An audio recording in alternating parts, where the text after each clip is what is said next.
Welcome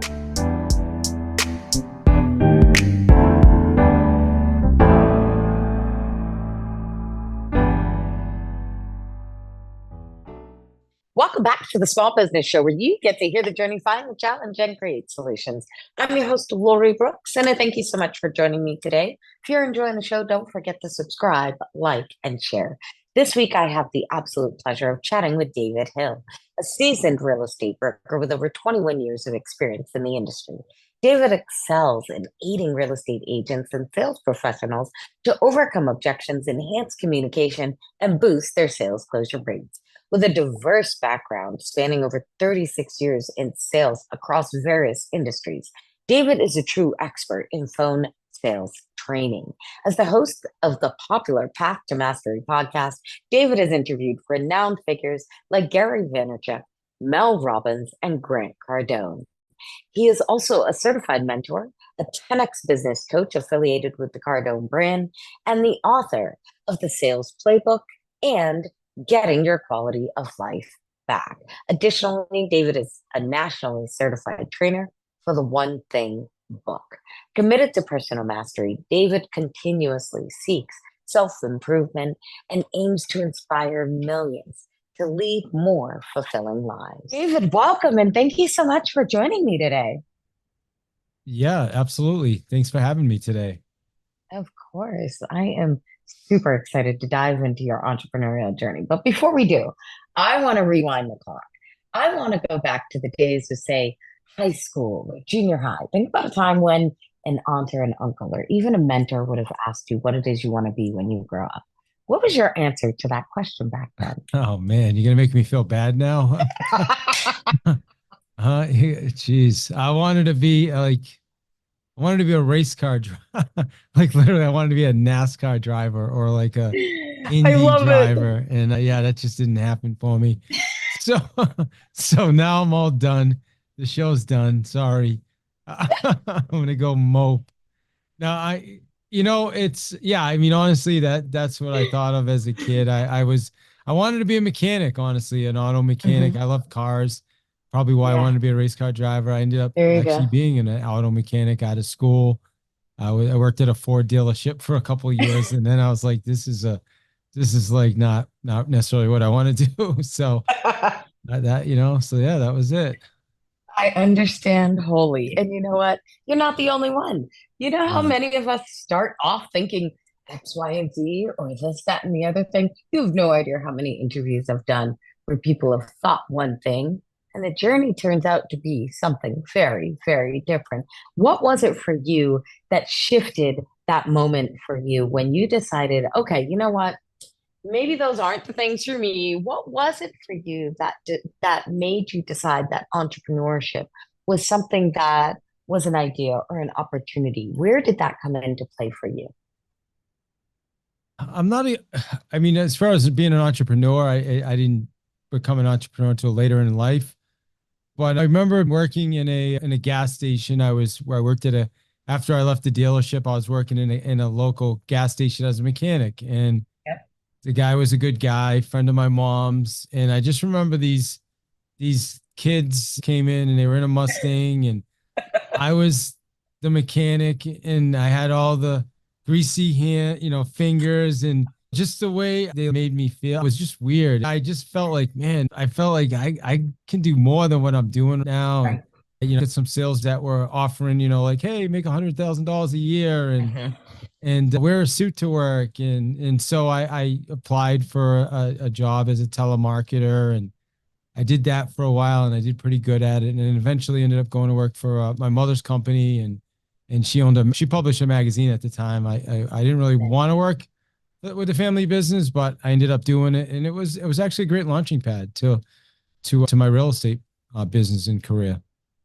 I love that. So what you didn't Thanks. realize was the entrepreneurial bug had hit you long before you recognized it did, because your mother was an entrepreneur. She was already laying out that journey and showing you what that looked like and showing you what it means to work for you. So you were a mechanic and recognized that the journey you were on wasn't necessarily matching what you wanted to see. So what were some of those first steps for you after you decided, okay, let me do some sales training. Let me go for these particular positions that really can boost the income to where I want to see it, boost myself to where I want to see myself being. What were those steps for you? Well, I mean, I think it was honestly, Lori, just show up. I mean, I didn't, it was way harder than I thought. People were hanging up on me. People were saying weird things to me on the phone. It was phones. I was calling, Right. literally calling telephone. I started with Kirby. Remember the vacuum cleaners, like calling Hmm. telephone books and saying, hey, I want to send someone over who's going to give you a demonstration on a vacuum cleaner. And people were like, how much is that? I'm like, well, it's like I don't know, $1,500. They were. What? Click, hang. So, and I did that for a little while, and I wouldn't say I did good at it, but it Hmm. definitely helped me build a muscle of resilience. And then I ended up from there, ironically, I ended up in a credit card call center. And that's when I did really good at getting people to take applications. And I knew something was up because I would go into this office, and it was all cubicles. And what would happen is whenever somebody agreed to do an application, you would raise your hand, and then the boss would come over, or the manager, and he would close the deal, and I'd get credit. And we'd go into these 5 hour shifts, and it'd be 50, 60 people. And I would raise my hand like once an hour, once every half hour. And there'd be other people that would be in there for the whole shift that would never raise their hand. And so I was actually pretty good at it, or I was really good at it. Even when I left, I quit. They kept bugging me to come back.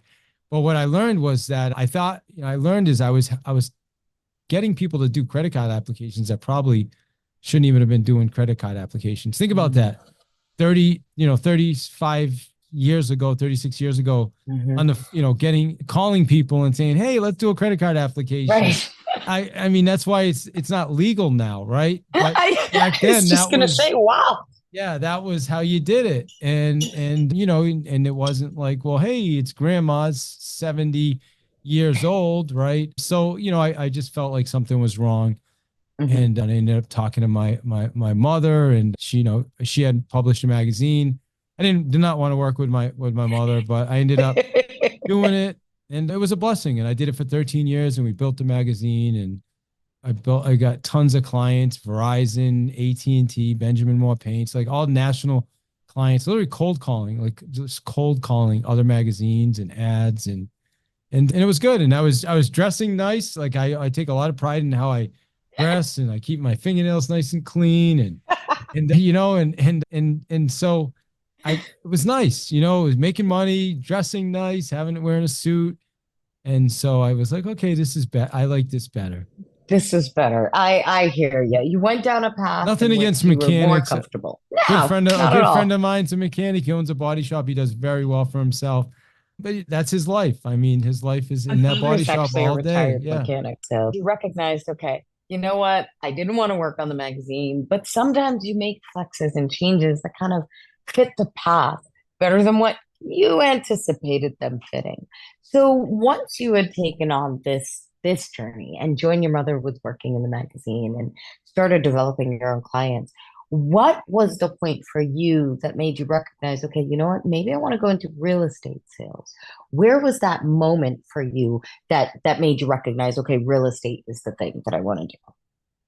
Yeah, one night my daughter Jacqueline came home. She's 33 now, so at the time she was 10, so this is 23 years ago. And she just said, mom's friend Amy, I believe was her name. She was a real estate agent.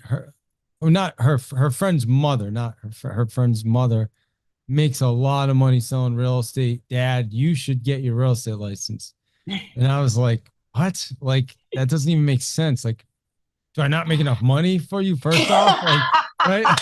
Like, but Gotta then, love kids. yeah. But anyway, the next morning, I just woke up and it was on my mind. It was kind of strange that it was on my mind. I went and I signed up and got my real estate license. 6 months later, I went through the whole coursing and every courses, passed my test the first time, and had my real estate license in 6 months. And then I just transitioned. And to be honest with you, I appreciated my mom. I appreciated the family business, but I was just not happy in the family business at the time. I was just not happy. So it was once she said that to me, I think everything lined up. Everything happens for a reason, and it really opened a lot of doors for me. Real estate opened a lot of doors for me.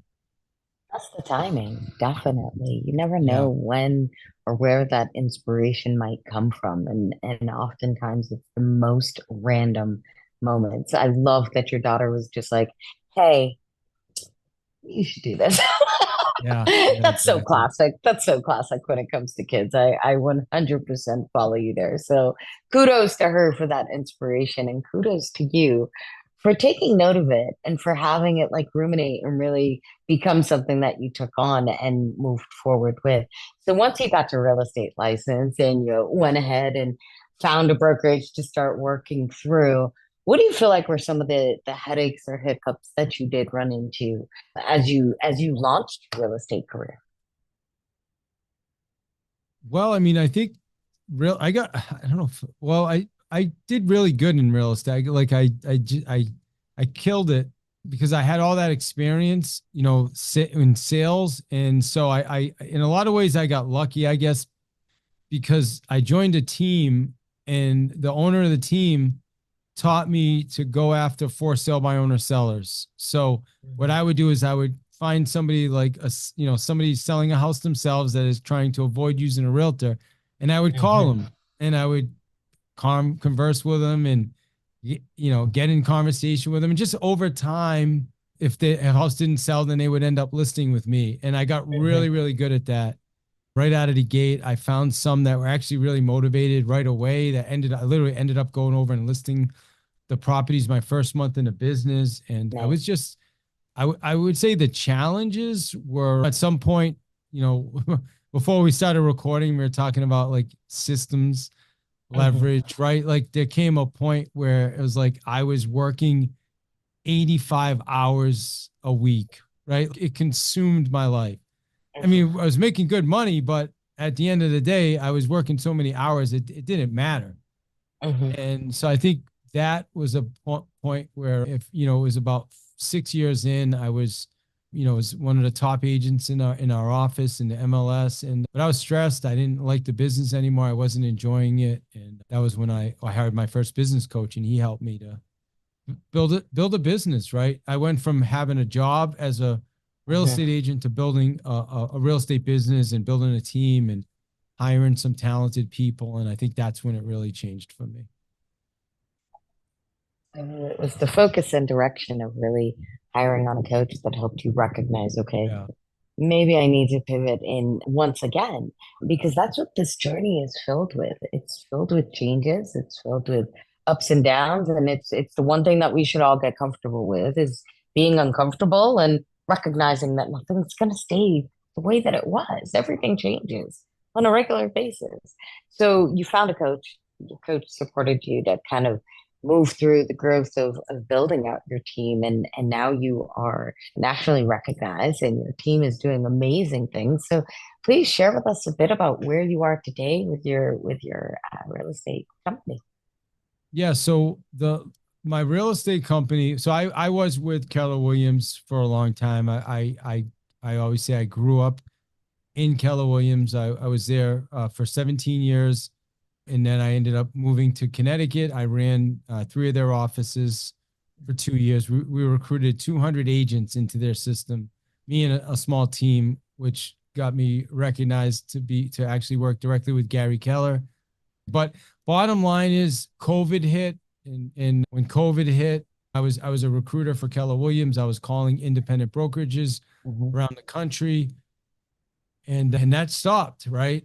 They're like, we can't pay you anymore to do this, and Mhm. we can't even recruit people. We can't, we can't Right, even meet right. with people. So that was when I'd left this. What I'm getting at is I left selling real estate Mhm. in 2017 to become a recruiter for Keller Williams, or what they called it's called a team leader role in their Mhm. system. So I did that until COVID, and then once COVID happened, everything was on hold. I had once, things started opening up again. I ended up switching for some leadership issues regionally with some of the leaders at Keller Williams and stuff. Just we weren't seeing eye to eyes. And I left. I went to eXp Realty for a couple of years. Did really good. My wife is a realtor as well. We've always been a husband and wife team.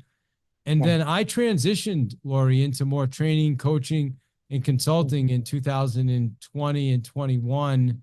And it was something I could do from my house, right? We're still in COVID. So I started training and coaching other real estate agents on production and things like that. And so I did that. And then literally my wife and I just decided, she's been a real estate agent the whole time. I had actually kept my real estate license, but I wasn't practicing. And literally in the last 3 months, I went back, and we're excited together. We launched our brokerage, which is called Central Mass Homes.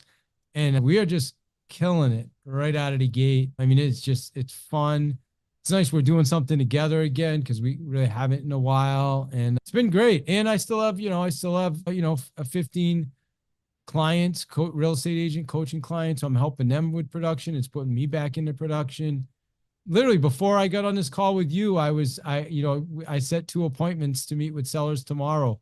So I'm like back in the trenches again, but it's different this time. I'm not, I shut my phone off at a certain time. They know that, hey, after at 7 o'clock, you're not getting in touch with me. It does, maybe if we got to, if we're negotiating a contract or something. Yeah. Right. But other than that, before 9 a.m., you won't hear from me. And very rarely will you hear from me after 6, but that's it. So it's fun. So to your question is, we're off to a new start. We're talking to a few agents now about actually growing the brokerage, bringing on some more agents. We brought on an administrator. So it's kind of like I'm starting from scratch again, not from scratch where my daughter said, hey, you should get your real estate license, but from scratch, 6 years later, when I hired John Alexandrov, my first coach, and said, okay, you need to build a business. Does that make sense?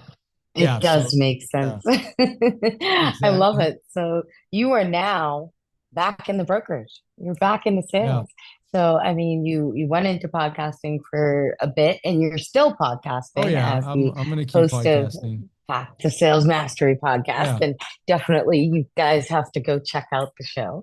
But I love that you have opened up the brokerage in Central MA Homes. So I'll be sure to include a link on the show notes page to the new brokerage. Congratulations to you both.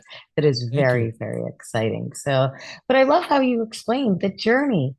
It comes, it goes up, it goes down. And I hope that's what the audience is truly taking. The journey is a journey. You don't get on and decide, okay, this is where I'm going, and stay in that direction, and that's where it ends. It's not what it is. It's a journey. It changes. There's pivots. And like I said in the beginning, we got to get used to the fact that everything's going to change at some point. So I love that you're sharing with us yet another change throughout this journey. If you had the chance to go back, say, 10, 15 years, and tell yourself, say, one thing about where you are today or about the journey, just one piece of advice that you would have given yourself even 20, 30 years ago, what do you feel like that would have been? Wow, 20 years ago, it's a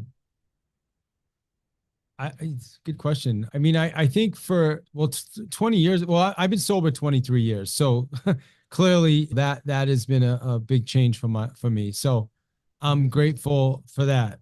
I think from a business perspective, I think I've always gone really fast.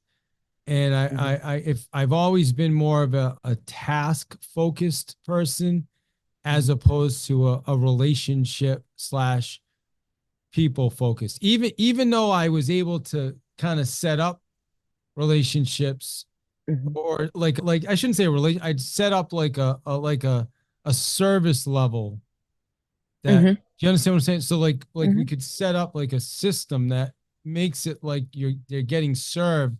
But I would say for me, I really, in the last couple of years of my life, I really started saying, okay, I really want to learn how to connect better with people, have more empathy, listen better, things like that. I think is probably something I would have told myself to start doing a lot earlier in life. But hey, it's like anything. I'm not going to complain. There's no mistakes. It's just that's probably the only answer I can come up with for your question. Though. I love it. I love it. Soft skills are definitely something that are not sought after on a regular basis. So as they come into play in the journey, I definitely understand where you're coming from in terms of just having them a little bit sooner might have made things a little bit easier here and there, but definitely kind of wrangling in the soft skills and getting a handle on those is definitely a good piece. So if you had a magic wand, David, and could change anything at all right now in your practice, what do you feel like that would be? Oh man, you got some good questions here, deep questions. If I had a magic wand, what would I change? Is the question. I don't know. I just man, I'm blessed. I'm great. Well, I mean, I guess I'd I'd have more people, or I'd have a more talented people around me. I would say There you go. that would be it. I love it. I'm a happy husband, father. We're blessed, but yeah, more people, more talented people like me around me, that so I kind of duplicate myself, and that's actually something I'm working on now, AI, to be honest I with you. love it. So I'm kind of excited about that. I absolutely love it. I understand 100%. Cloning yourself with AI is the new thing. So I wish you the greatest of luck on that endeavor, and I look Thank you. forward to hearing all about that bot when it comes out. So, David, you have been outstanding, and I thank you so much for joining me today. Please share the best way for our viewers to find you. Best way, davidhill.link, or actually davidhill.ai is my GPT. So you can Yay. check me out. Go to davidhill.ai and you can learn everything about me. Ask any question about me, and it'll give you all my history. And I've authored 2 books and a podcast and all kinds of great things that we didn't really get into today, but there's a lot there. So thank you for doing this. This was awesome. Of course, I appreciate you joining me, and I am looking forward to checking out your AI bot. That looks like it's going to be a ton of fun. I will be sure to put a link to that on the show notes page. I hope all of the viewers go ahead and check that out and reach out to you. David, you've Awesome. been outstanding. You've been absolutely wonderful. I thank you so much for joining me today. Thank you. It's been an honor. I appreciate it. Love the questions. Thank you. Of course.